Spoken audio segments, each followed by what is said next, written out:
On behalf of Chairman McCain, Senator Kane. Thank you, Mr. Chair, and thanks to the witnesses for your service. Secretary Mattis, in your opening testimony, you talked about the 4R plus S, and I was just quickly scribbling. I think the fourth R was reconciliation. One of the things that we've read in the paper recently is the administration trying to make a decision about the Taliban office that's open in Qatar, that was open with support from the U.S. and Afghan government to provide some channel for discussion. And there's a decision, I guess, being made within the administration about whether that office should be closed. I understand no decision has been announced on that. I'm kind of in the fight and talk camp, and I know that there's a fight then talk camp. But can you talk a little bit about at least when you think a decision might be made on that, or what the sort of equities are that the administration is grappling with on that question with the fourth R? I can, Senator. I think the decision will be made shortly. The equities is exactly the point. Do we have the right people in that office right now? As you know, the enemy, under the increasing pressure they've been under and the loss of some of their leadership, has become increasingly fractious. So in some ways that's good. It means they're now doing more decentralized ops because they can't mount combined offenses. But politically, it makes it more problematic to try to find who actually speaks for the Taliban. Secretary Tillerson and I have been in contact on this issue 3 times in the last 10 days. He is looking to make certain we have the right people, so it's just not an office in existence, an office that we can actually deal with. So that's what's going on right now. No decision has been made. I anticipate one would be made soon, but we need to get certain information so we make the right decision. One of the issues that I think has not been raised during the hearing today is this question of heroin production in Afghanistan, which is, you know, a pillar to the economy and has been a source of financing for the Taliban. What are we making progress in that? I know it's very, very difficult. I mean, heroin doesn't have to be, you know, refrigerated and it doesn't rot. Poppies don't, and other agricultural products have that problem. So it's hard to switch folks over to it. But as long as heroin's raised and it's a source of financing for the Taliban and other miscreants, I know it creates challenges for you. So could you share progress on that front? Yes, sir. The poppy is a very hardy crop, and it doesn't take a lot of tending. So in that growing season they have in that terrain, it's a strong crop. In our counter-finance effort, which is very multifaceted, the counter-drug problem has got to be accounted for. In that regard, we are looking much more at going after the refining locations, the transportation hubs, the transporters, the people who make the money off it, because that's where the Taliban done them. That's where they get their taxation income from. So that is where we will go after in a more targeted way as part of the counter-finance campaign overall, which also includes counter-corruption, because as you know, the money out of the poppy also fuels some of the corruption. So we'll try to make this an integrated effort against the heroin production, sir. And I know that there have been a couple of questions about Pakistan asked when I was out of the room. I was actually at the Foreign Relations hearing with the nominee to be ambassador to India, Ken Juster, who was before the Foreign Relations Committee right now. And we were talking about U.S.-India strong mill-to-mill cooperation, your visit you testified to. 2 questions about Pakistan. How does it sit with the Pakistanis, the level of Indian investment in Afghanistan on the development projects you mentioned? And then second, a separate question on Pakistan. Are you seeing the level of cooperation from the Pakistani military and government in battling terrorism along the border with Afghanistan? Is it a safe haven for people to run over from Afghanistan, or is there cooperation there that enhances our efforts in Afghanistan? How would you grade that level of cooperation?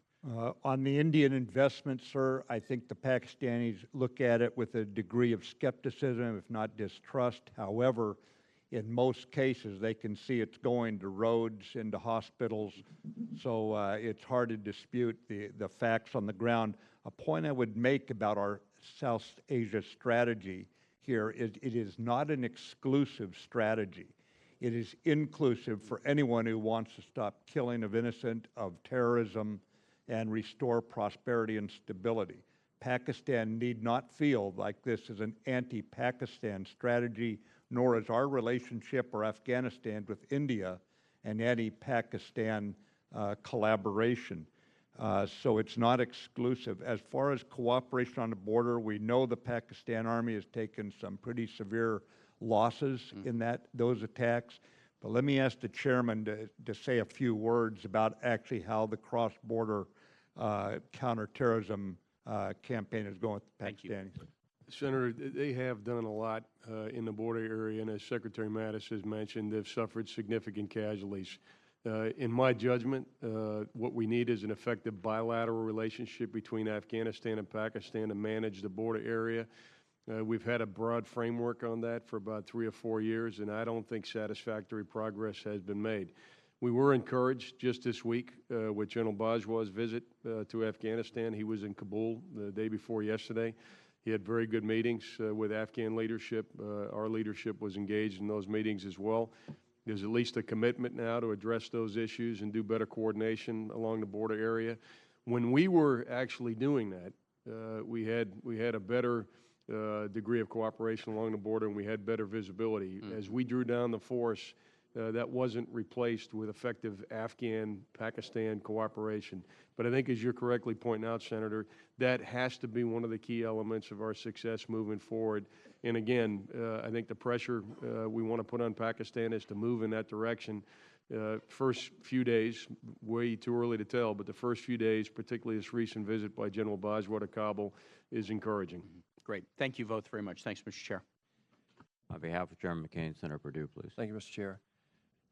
General Dunford, how would you define victory now? And first of all, I applaud the regional strategy that the administration and you guys are authoring right now. I've espoused that for years, having some background in Pakistan. The relationship between India, Pakistan, Afghanistan, Russia, China is critical to the solution in Afghanistan, obviously. But how would you now define for the American people after 16 years, what is our current view of what victory looks like in Afghanistan? Senator, I think it's probably 4 components. The first is that we would defeat ISIS and Al-Qaeda, those specific terrorist groups, and then prevent the other 18 groups that operate from South Asia from conducting an attack against the United States, the American people, or our partners. I think the second component would be that the Afghan security forces, with a minimal amount of international support, can provide security inside of Afghanistan. I think the third component would be supporting President Ghani's initiative to secure 80% of the population in the key economic centers within the next 4 years. He's outlined a plan to do that.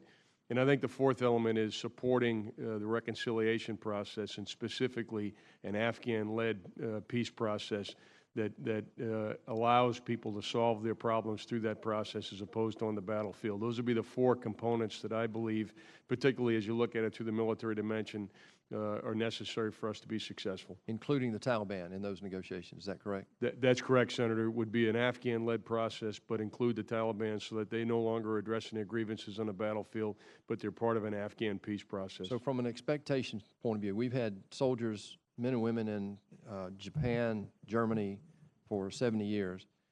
The question is it reasonable to expect, and the first definition of victory, about ISIS and the other 18 potential terrorist threats out there, is this a static point in time, or is this a dynamic thing that we have to ensure over the future, really? Senator, I believe we have enduring interests in South Asia, and those enduring interests are going to require over time a diplomatic presence, an economic presence, and a military presence. I think the nature of that diplomatic, economic, and military commitment will change over time. So in that perspective, the military commitment that we have right now is a moment in time. I expect that contribution, the military contribution, will decrease over time as the Afghan forces have stood up. As I mentioned in my opening statement, I think we just pulled off our advisory effort prematurely before the Afghans were capable of taking the fight on their own. In my judgment, it'll be a few years, but in my judgment, the Afghans will get to the point where the much lower level of support, they'll be capable of actually securing Afghanistan. Thank you.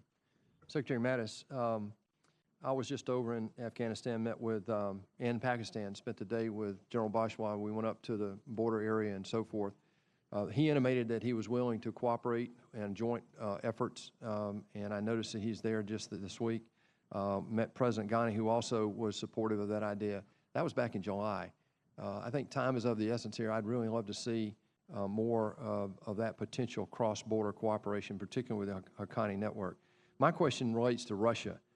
General Nicholson said, both on that trip and also in public recently, back in December 16, Russia has overtly lent legitimacy to the Taliban by claiming that the Taliban is fighting ISIS. So it looks like we have a joint foe there.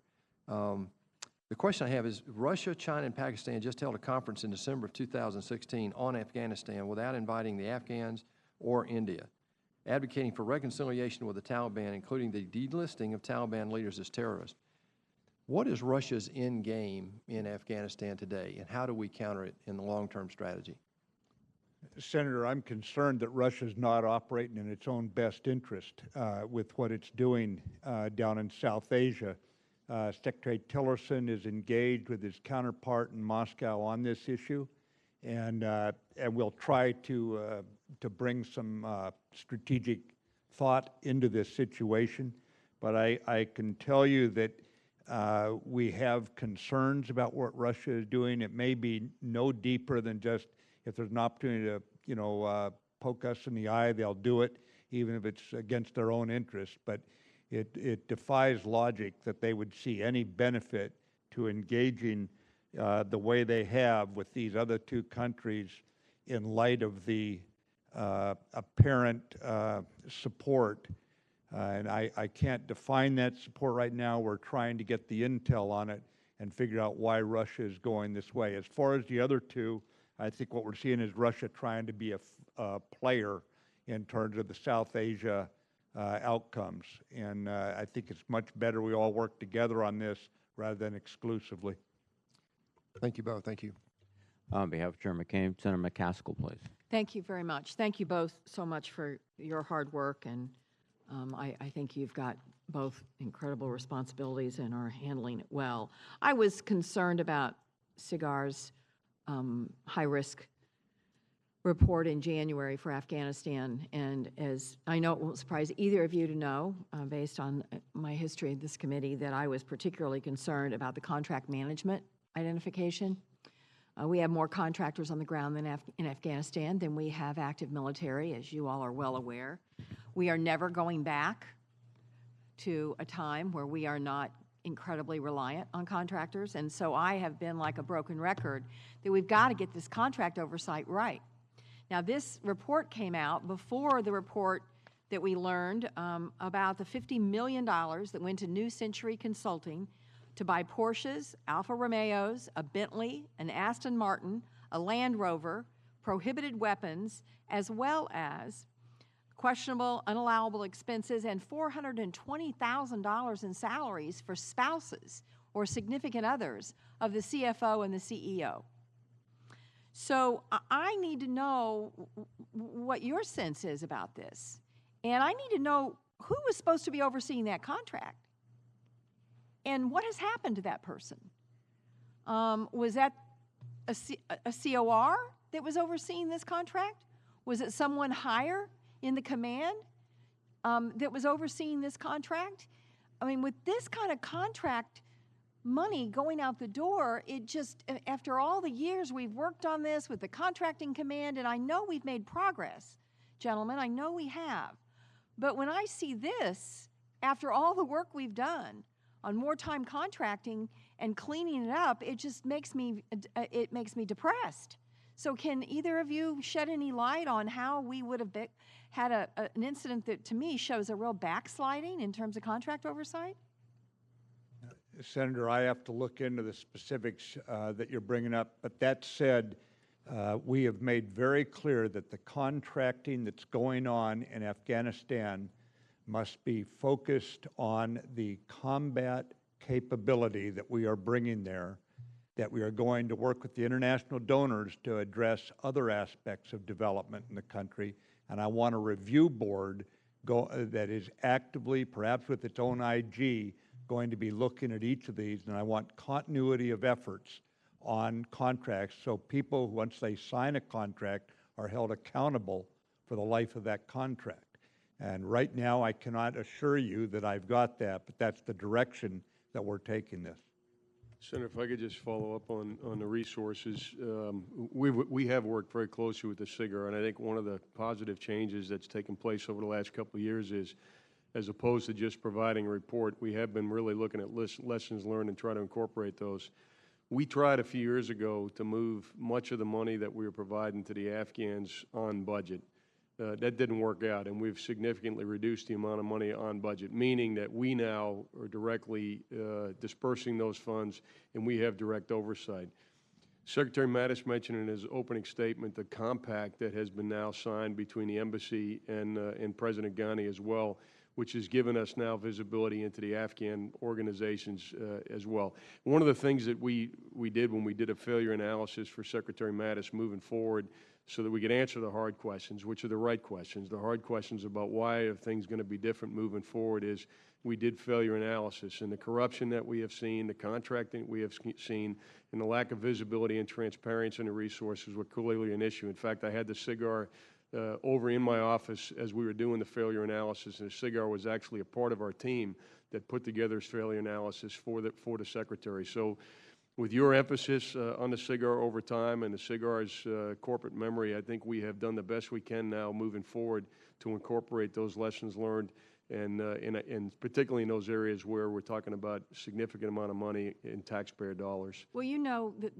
and the culture in the military is that when there is a screw-up, somebody's held accountable. And who's held accountable is a big deal as to whether or not that screw-up occurs again. So I would really like a follow-up from both of you, or from you, General Dunford, maybe directly, as to who's you know what is on the line for this contract and the excessive abuse that occurred in this particular contract, because picking out somebody to make an example of in this area makes a difference. I mean, when we first started down this road, they were just handing a clipboard to somebody, the low man on the totem pole, and said, oh, you're supposed to be overseeing contracts, and it was a joke, as you know, in Iraq in the early years in terms of contract oversight. So I need to know that somebody's held accountable for the Alfa Romeos, the Bentleys, in being bought in Afghanistan. Senator, I'm not familiar with the details of that contract, but we will certainly get that to you right away. Thank you. On behalf of Chairman McCain, Senator Tillis, please. Thank you, Senator Reid, and gentlemen, thank you for being here and your continued service. Secretary Mattis, I was here for your opening comments, and I like the way that you framed it around the 4 R's, and I think regionalize, realign, and reinforce they all make sense. I'm more concerned with something that's foundational to ultimately being successful, and that's reconcile. And there seems to be 2 pieces of that I'd like for us to drill down on, and General Dunford, you as well. When I was in Afghanistan last, there was a lot of optimism around some of the economic development that was going on in the country. They had a lot of work to do, but they were getting partners investing money there, and it was helping their underlying economy. There was optimism on the part of President Ghani in terms of infrastructure projects. So I'd like to kind of get a status update on how those underpinnings are working. That's one piece. I'd like to know what, if any, insights we have into popular opinion about the 4R strategy, and whether or not we're seeing trending in the right direction among the Afghan people. And then finally, I'd like to talk about what does the Taliban look like in a reconciled country? I mean, do they have a political role to play in the political process? I mean, what do you all envision as the steps towards successful reconciliation, which would actually have to deal with that? Senator Tillis, on the reconciliation effort, obviously it's a fight and talk effort, but the underpinnings you accurately point out are what give people hope. I think that progress and violence coexisting right now, what we need to do is expand the security envelope behind which much of this development progress, for which we have a large amount of international support, especially now that they see we're going to stay the course, that will be coming in. As far as the popular opinion, we track it through polls, not only our own polls, they involve polls taken by international organizations unaffiliated with us. We also have our own. I would note that in the last several weeks, one of the things we look at is property values in Kabul. And we just got the readout, and the property values have started going up since we have announced this strategy. In other words, there's a certain amount of commitment now when it's something we can't control. That's why we look at it. You can't, this is an objective data. This is not subject to subjective evaluation. So as we look at this process going forward, we see the development funds coming in largely from the international donors. That's going to help keep President Ghani's optimism fueled with startup kind of money. We also have opportunities in the extraction industries that if we can get the security right in certain areas, that can start creating income for the government. But overall, there appears to be a psychological impact already of what we've done with this, by implementing this strategy. Too early to say that it's because of military success, although, like I mentioned, Senator, for the first time in 16 years, we have all 6 Afghan Army Corps on the offensive at the same time. General Dunford, anything to add? Sure, Senator, the only thing I'd say is on the third question, which I think is really an important question, is what does reconciliation look like? At the end of the day, what we're helping to do is set the conditions where the Taliban believe they're going to have to come to the peace table in order to move forward. And I think that question is uniquely capable of being answered by the Afghan people. I don't think we can actually impose that. This is something that the Taliban in the context of an Afghan-led peace process are going to have to figure out. How do they incorporate into the political system inside of Afghanistan, and how do they move beyond seeking their political objectives by using violence? Thank you. And General Mattis, I won't ask you to, or I should say Secretary Mattis, I won't ask you to cover it now in my remaining time, but I would be interested in any information that gives me a sense of the popular opinion trending, what we've seen maybe before we announce the strategy, afterwards, and that's something that I think gives, it's a really good indicator for how well we're doing, because this, we only succeed if we win the hearts and minds. Reconciliation only succeeds if we continue to make positive progress at the same time we're fighting. Thank you very much. Thank you, Senator Reid. Thank you. On behalf of the chairman, Senator Donnelly, please. Thank you, Mr. Chairman. I want to thank you both for your service, for everything you've done for our country.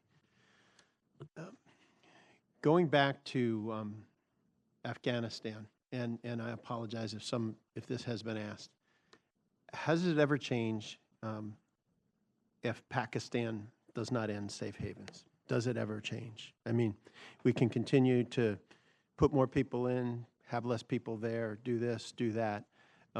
Does it ever stabilize if that step doesn't occur? I think it would be highly difficult to sustain any stabilization in South Asia, not just in Afghanistan, but certainly anywhere around Pakistan, India, unless safe havens are removed. Well, let me follow up with this then, General or Mr. Secretary. We've tried for a long time. We've had meeting after meeting with the Pakistan government, and I'd like both of you to answer this. What does change their mind in regards to the safe haven policy? How do you ever move that ball? I think being very clear and firm in what we expect and using all aspects of the government to bring about that change, working internationally. The reason we started with a regional strategy, we didn't start with Afghanistan and then work outwardly, was to make certain we began with a recognition of the role of India, of Russia, of China, of Pakistan. What carrot or stick, for want of a better term, moves the Pakistan government to change? Well, there are a number of lines of effort being put together now in Secretary of Treasury's office, Secretary of State's office, my own office, the intel agencies. We are also working with Secretary General Stoltenberg to ensure that NATO's equities are brought to bear. Certainly, India has a role to play as a neighbor and potentially a very strong economic benefit to Pakistan if Pakistan can find a way to carry out its international responsibilities and end any kind of safe haven inside their country. So there's a great deal that Pakistan can benefit economically, diplomatically, financially for its government, economically for its people by finally sensing that the tide has shifted against this. General Dunford, is it your sense that the ISI is still helping the Taliban? Senator, I think it's clear to me that the ISI has connections with terrorist groups. And if I could just follow up on something Secretary Mattis said, I think over the last several years, we've had a bilateral approach to trying to affect the change in Pakistan's behavior. And if you think about the coalition, we still have 39 nations that are part of the coalition in Afghanistan and many other interested nations. And so, you know, to the answer to your question, what one thing might change Pakistan, I don't think there is one thing that would change Pakistan, but I find it hard to imagine that we can't get more cooperation if we can fully leverage the multilateral approach with 39 nations that are part of the coalition in Afghanistan, with the other nations now, to include China and India, that are not in the coalition but clearly have vital national interests inside of South Asia. If we can have a diplomatic and economic effort that harnesses all of that potential multilaterally, it seems to me we have a much better chance than we have had to date with a bilateral approach. If I could switch to North Korea for a minute, and this is obviously speculation, but what do you think gets Kim Jong-un to put a halt? What do you think is what he is looking for in terms of either a decision to make a halt because he feels threatened and or a decision to halt because he feels maybe there's a path forward here?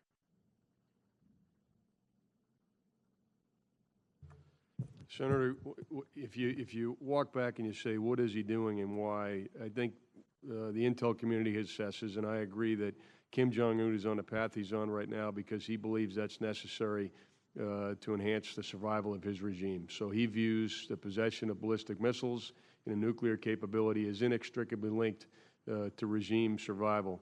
What I think Kim Jong-un needs to realize is he cannot survive with ballistic missiles and nuclear weapons because the international community will not allow him to survive. And I think if there was one area that has been identified by many people as maybe being the one that would most profoundly change his behavior, it would be the loss of oil. And we've seen in the past when he's had when the oil has been cut off, there's been a change in Kim Jong-un's behavior. The fact is he needs economic resources external to the country to survive.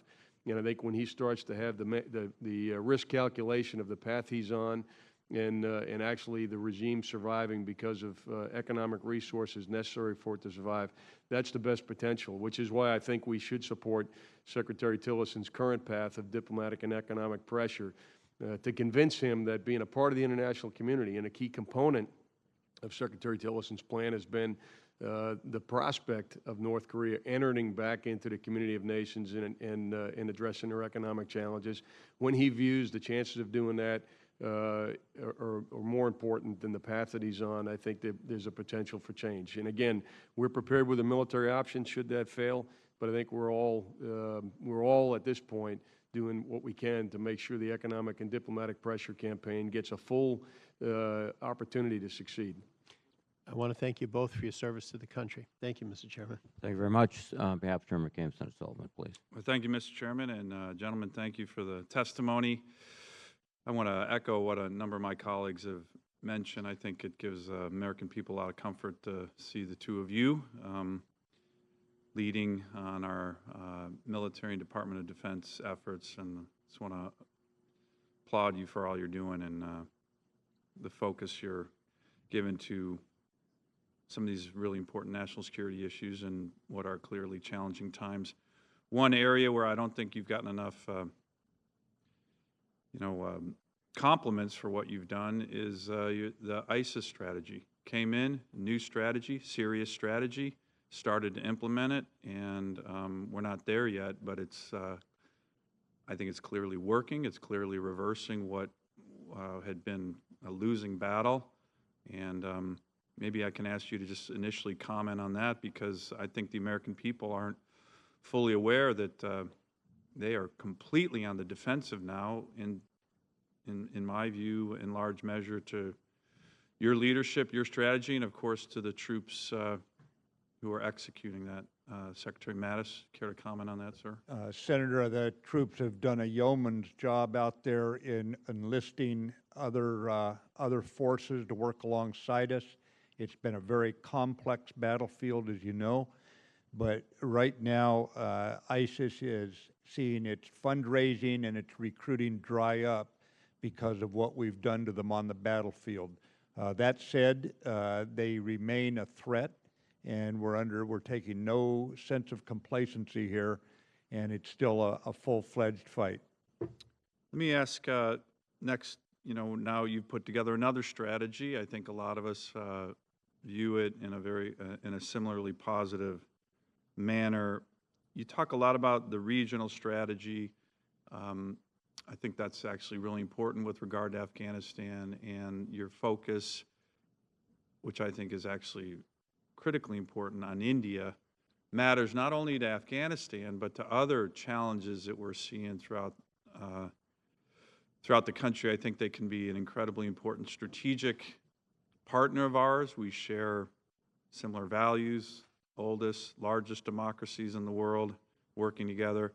Can you give me a sense, Mr. Secretary, on your recent trip, not only with regard to the importance that India could play with regard to our Afghanistan policy, but other challenges, say China's aggressive actions in the South China Sea and the rise of China, and maybe looking at India as a partner on some of those key issues where our interests align?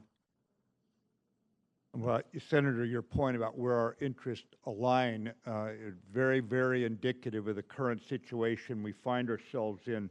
What we have right now, Senator, is a strategic convergence, generational opportunity between the two largest democracies in the world to work together based on those shared interests of peace, of prosperity, of stability in the region. And India is coming into its own. It's going to be a global player. And I think this is quite right as Prime Minister Modi takes them forward economically to a much higher level of living for his people, to a bigger role in the world. And that role, from our perspective, is a wholly positive one right now.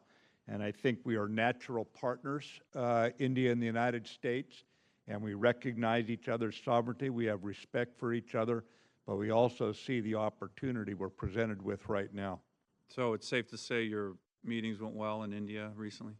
The meetings could not have gone better, Senator. Great. Let me turn to North Korea, like a number of my colleagues. A lot of concern on that.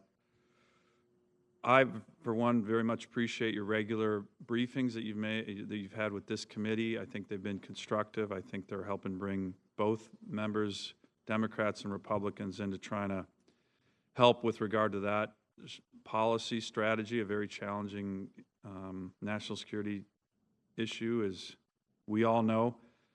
The main effort then continues to be diplomacy. I know you've been asked this a number of times, but I just want to reiterate that simple yes or no answer on that.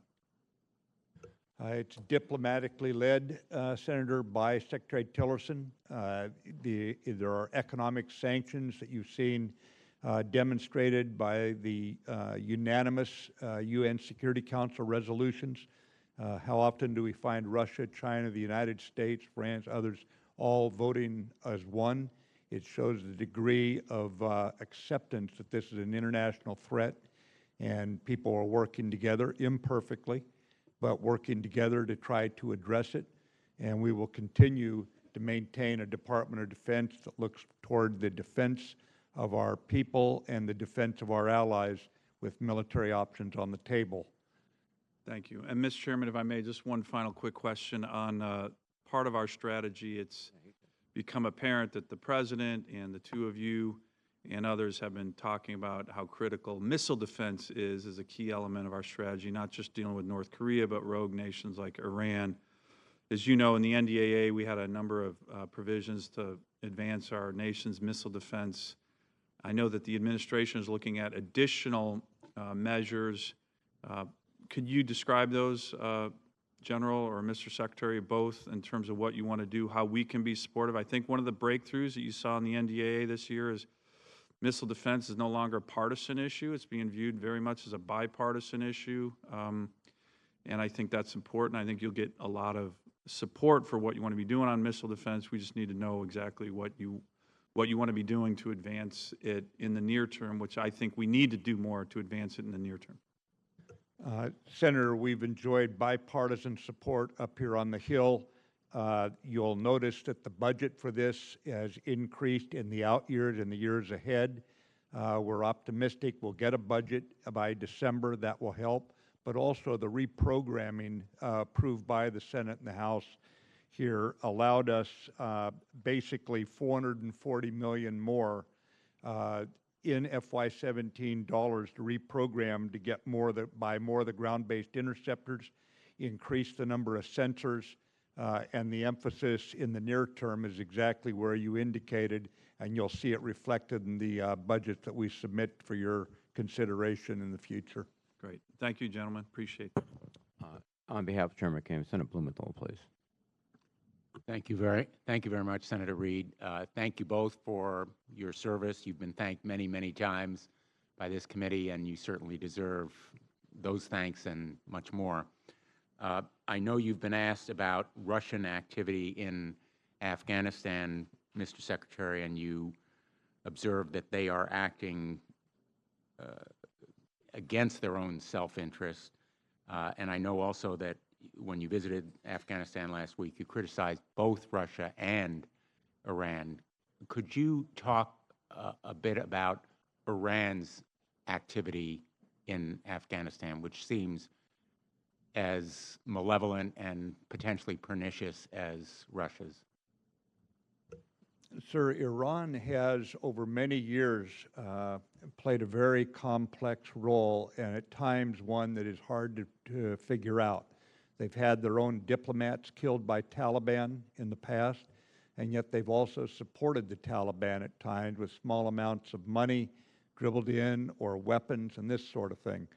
The bottom line is I think Iran thrives where there is chaos, and you'll see that in Syria. You'll see it in Lebanon. You see it, what they've tried to do in the eastern province of Saudi Arabia. You see it in Yemen. And the only consistent theme I can see on Iran is they seem to go where they can create trouble and destabilize countries in their region. It's not in their best interest. We all can see that. I think an objective appraisal would say that that's not in Iran's best interest, but for some reason they insist on doing it. Why do you think it's not in their best interest? Because if you're looking out for the best interest of your people as a nation state, and if you're not just acting like a revolutionary cause in order to stay in power, then you want peace because you're not going to have the kind of economic advantages for your people. You're not going to have the kind of diplomatic engagements with your people that represents their best interest. But I think that those in power right now, in holding the real power in Tehran, they want to play the role of a revolutionary power to stay in power. Thank you for that answer, Mr. Secretary. I want to shift to Puerto Rico, if I may. I want to begin by expressing my thanks to the men and women under your command who are providing essential assistance in Puerto Rico. There are about 6,400 American military members there now, including members of the Connecticut National Guard, whom I saw off just a few days ago. They're deployed in relief efforts that impose considerable hardship on them and some risk as well. So I think they are to be thanked, and my hope is that there will be more of them because more are needed, as well as logistical support, helicopters, and other kinds of equipment there. The military essentially is the only potential resource and asset in Puerto Rico that can provide the transportation and restoration of power and so forth. I met yesterday with members of the Department of Defense, along with FEMA, at the FEMA headquarters. A number of my colleagues and I went there at the invitation of the administrator of FEMA. And what impressed me is the, very bluntly, need for additional troops and resources there from the Department of Defense in order to fill the gap and the disconnect between the supplies that are in the ports and the airports and the people in the cities and interior that need those food, medicine, water, and other essential supplies. So I think there is an opportunity and obligation for greater Department of Defense involvement. General Dunford, you may recall when I asked you about this topic, you said, I'm quoting, "If there is more that needs to be done, I can assure you that Secretary Mattis has placed Puerto Rico as a priority for all of us, and General Robinson is in constant contact with FEMA as well as with officials in Puerto Rico to make sure the department is leaning forward and providing all the support they need," end quote. I hope that commitment is continuing, and I hope that the Department of Defense will have a plan going forward, because as of yesterday when I met with the FEMA officials, they could not assure me that there is a plan for the Department of Defense involvement and for longer-term recovery on the island. So I thank you for the contribution that has been made so far, and I hope that there will be a plan and a commitment of resources going forward. And Senator, I assure you, this is all hands on deck. There is no delay. When a request comes in, it's approved the moment it hits the Pentagon. We have over 10,000 troops there. We had 2 ships pre-positioned. There's now 6 ships there. Comfort will arrive today or tomorrow. And as we had to reopen the airports themselves, which is part of the restraint on how many aircraft we could get in. There was a logistics effort simply to open the door for them to get in. So you bring in a few people, get things opened up, and keep expanding. But there is no lack of resources, sir.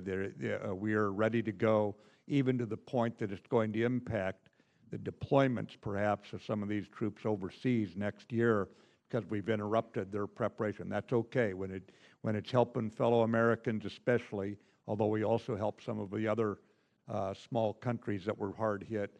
But when it comes to helping Americans, it's all hands on deck, and we don't have a problem from volunteers from the various National Guards, and certainly every unit, every ship is leaning forward for a mission like this. I have no question, sir, about your commitment and General Dunford's. What concerns me is that waiting for requests from the local leadership without a larger plan from the Department of Defense may create gaps or disconnects. And I hope that the President, when he's visiting today, will ask for a plan as a result of this trip. And I know that you have a commitment to develop one. We're in support of FEMA, sir, and that's why we pre-positioned ships and troops, was so even before they asked for it, they were ready. There wasn't a matter of calling up some people. We've continued calling up some, but we had people ready to go as fast as they were asked for.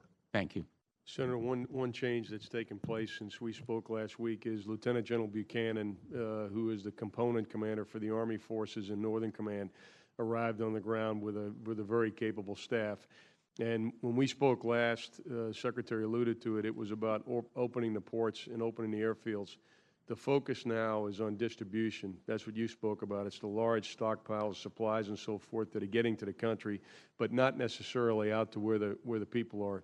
And I can assure you that today, General Robinson's command, but more particularly General Buchanan, who's on the ground in Puerto Rico, they do have a plan to support the distribution of those supplies, and that is their focus. And then when the Secretary spoke about the Comfort arriving, that'll be over 200 more hospital beds that'll be available to the people of Puerto Rico tomorrow. Thank you very much. Thanks, Mr. Chairman. On behalf of Chairman McCain, Senator Heinrich, please. I want to start by just thanking both of you for your attention on Puerto Rico and the U.S. Virgin Islands. It was clear early on with the radars down, in particular at all those airfields, there are certain things DOD does particularly well and needed to do in order to get those bottlenecks out of the way. So we very much appreciate that focus. I want to go back to Iran and the line of questioning that Senator King had, and start with just asking if Iran maintains its compliance with the JCPOA, but Congress votes to reimpose sanctions anyway, would we, as the U.S., be in violation of our obligations under the JCPOA under that scenario? Senator, I don't know. I'd have to look at what the conditions specifically would call for under the JCPOA and what in particular we would not be willing to do. Congress has a role to play in this that we see it as distinct but integral. In other words, we look at this problem set as having two distinct aspects, the JCPOA itself and the congressional action. And I'd have to compare the details on that, Senator. One of the reasons why I ask is because the scenario I'm worried about is if we unilaterally withdraw from the JCPOA, I'm concerned about a scenario where Iran gets to keep its sanctions relief, but where we lose key enforcement and intelligence advantages. Is there a scenario where those things come to pass that could possibly be in our national security interest? Because if we're not careful, we could end up with the worst of both worlds, right? Well, if it's mishandled, yes, Senator, that could happen. It is, as you know, it is still under consideration in the executive branch, and a decision has not been made. I would just urge you to consider that, because if we end up in a situation where we're not able to reinstate the sanctions that were multilateral, but we also lose our ability to effectively enforce the nuclear agreement, we've sort of lost on both sides of the ledger, and that would be a very unfortunate outcome for our national security. I want to go back to Afghanistan for a moment.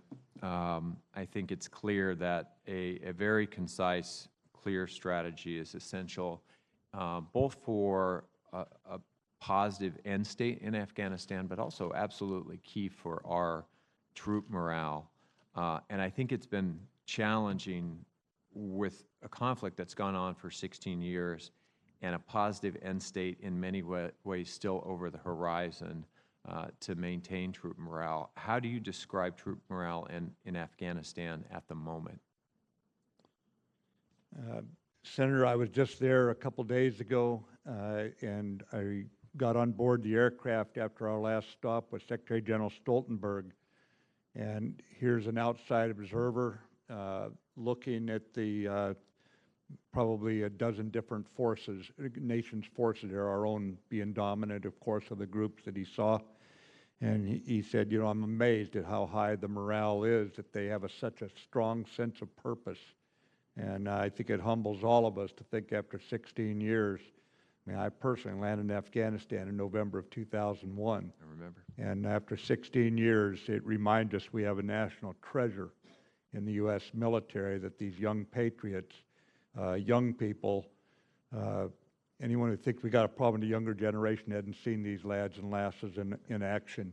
They're phenomenal. They look past the hot political rhetoric, say, give me the job, give me the authority, and let me go at it.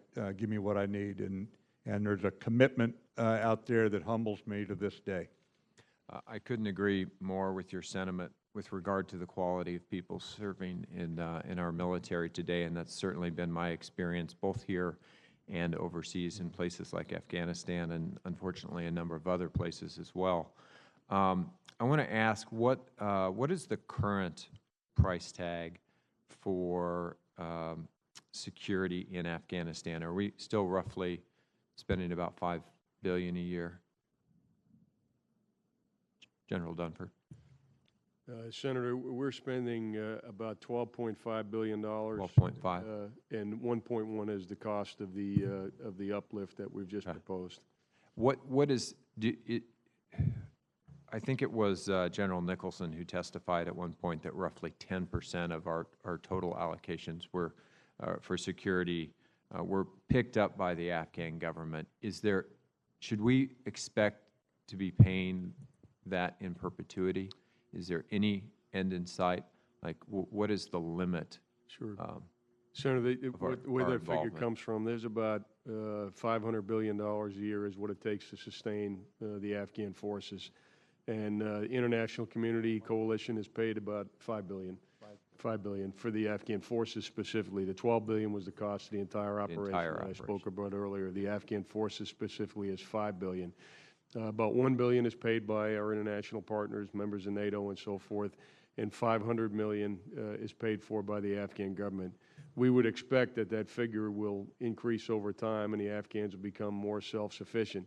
Right now, the Afghans have commitments from the international community in the United States as a result of a NATO summit until 2020. And so after that, there's going to have to be a plan for sustaining the Afghan security forces. Thank you both. On behalf of the chairman, Senator Nelson. Thank you, Mr. Chairman, and thank you, gentlemen. And I certainly want to echo, it took the United States military getting into Puerto Rico, and you all are doing the job. If you could, for me, just clarify the numbers. We called the Pentagon last night. They said 1,100 in Puerto Rico. We called the National Guard last night. They said 3,300, and you have just said 10,000. So some clarification on the numbers would be most appreciated, but the fact is that you're doing the job. And it's too bad that it took until late last week to get General Buchanan in place, because once he got in place, things started to improve. So thank you very much for that. So just at your convenience, General Dunford, give us some clarity on the numbers. If you have them now, fine. Otherwise, Senator, we do. Secretary Mattis and I both have the numbers. We do have over 10,000 on the ground right now. That's about just short of 4,000 in the active component and almost 7,000 members of the National Guard. And that includes all the troops that are currently supporting both operations in the Virgin Islands and Puerto Rico. As you know, because of the multiple storms happening in sequence, we don't have forces specifically assigned, but they're providing support throughout the area. Okay, that's clearly the step in the right direction. I give you all the accolades that you are due, because that's what it took to get the distribution out into the interior of the island. Since the purpose of this hearing is Afghanistan, I wanted to ask you, Pakistan is sometimes friendly and sometimes it's not when it comes to Afghanistan. And the president has said he was going to put significant new pressure on Pakistan.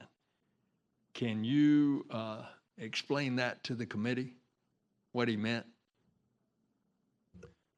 I can, Senator Nelson. The pressure will be, let's put it in optimistic terms, so that they can see where their interests converge with the international community at stopping terrorism. And again, they have lost probably more troops than any other single country in the fight against terrorism. At the same time, we have seen havens left to the terrorists' own devices. We have seen the government of Pakistan come down on terrorism while ISI appears to run its own foreign policy. So what we're going to do is, working with the international community and the South Asia neighboring nations, plus China, Russia, looking for common ground with all of these nations and the 39 troop contributing nations that include NATO plus NATO's partners. We're going to work to have a very firm list of what has got to change. And then using diplomatic and economic means, having venues where we share the way ahead with each other, we're going to try to get this to a productive outcome. Right now, based on a very recent visit by the Chief of Army Staff from Pakistan, there is actually optimism in Kabul that his visit presages a new chapter. I'm in the we'll see mode, but we intend to bring all the effort we can in a whole of government, international framed way to Islamabad and show them how to get out of the situation they're currently in. Thank you. On behalf of the Chairman, Senator Warren, please. Thank you, Ranking Member Reed, and thank you, Secretary Mattis and General Dunford, for your work and for being here. In August, the President released his new Afghan strategy, and a key part of it seems to be the idea that the military will use all of its tools, that the U.S. will use all of its tools, military, economic, and diplomatic, to get the Taliban to the negotiating table. In fact, the Pentagon's release says, and I want to quote it, "We will bolster the fighting strength of government forces to convince the Taliban they cannot win on the battlefield. This will set conditions for the ultimate goal of our strategy, a peace settlement between the government of Afghanistan and the Taliban that protects our interests." Now, for some of us, this strategy seems like deja vu all over again. So I just have a straightforward question on this. Secretary Mattis, can you explain to me how you will, quote, convince the Taliban they cannot win on the battlefield when 16 years of evidence suggests otherwise? Well, the point we're making is, ma'am, that the change to a conditions-based means we set the conditions, we bolster, to use the word that you just quoted there, we bolster the Afghan fighting forces' capability so that the Taliban find they cannot kill their way to power, is the bottom line. It's going to be a fight. We've already seen difficulties in the Taliban's campaign. For example, they're still trying to take down provincial and district centers. They've been unable to do so. For the first time in 16 years, 6 Afghan Army Corps are on the offensive. We've never had all 6 of them work at the same time. So you see, that is the way we drive the enemy to the understanding they cannot wait us out. Before, they could wait us out. They always knew what the timeline was for withdrawal. They kept sensing we were leaving. We've had multiple strategies where people come in and tell us we're using a different military strategy, we're using a different military strategy, and this time it's going to work. I don't think I could count how many times that's happened in 16 years. But the part you're focused on now is that part right at the end that says they can't wait us out.